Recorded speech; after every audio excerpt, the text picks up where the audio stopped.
My name is Lauren Sims. I'm a sophomore at Columbia and I'm a video editor at Student Communications. I first started editing back in 8th grade when I downloaded the free iMovie app on my phone and just kind of messed around with it. But then in high school I took some TV productions classes and learned a little bit more about it, and then all throughout high school I took those and then realized editing is kind of what I want to do for the rest of my life. I think I like editing more than kind of the pre-production and production and camera work, because I think editing is really where you get to tell the story. When you edit, you have a lot of power over how the story is told. You get to choose where everything goes. You have the power to change the mood or the tone, and I love the creative freedom that comes with it. I draw inspiration from a lot of just movies themselves. One of the movies that kind of first gave me inspiration for editing was a documentary called Dear Zachary. It is directed and edited by Kurt Cohen, and it's the first film that ever really made me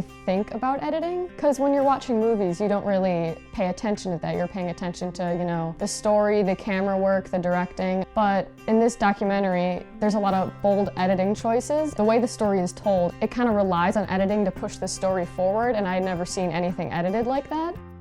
For the first time, I kind of saw that editing is a very artistic and creative outlet that you can use to tell stories, and I had just never thought about editing in that way before until I saw that movie.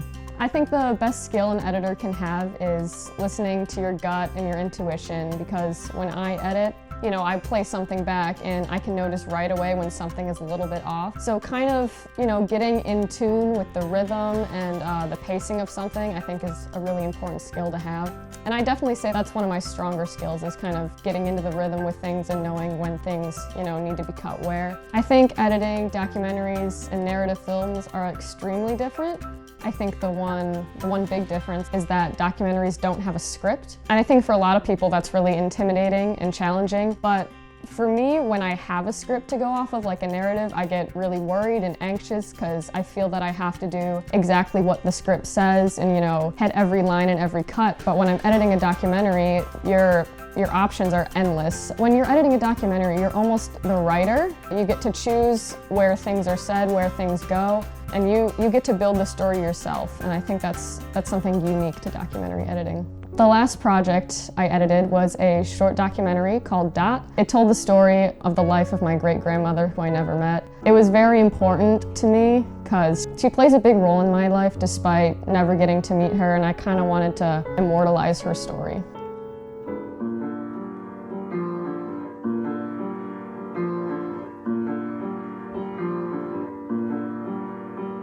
I took lessons for piano when I was a kid for a while, but then I stopped because you're a kid and you don't want to practice.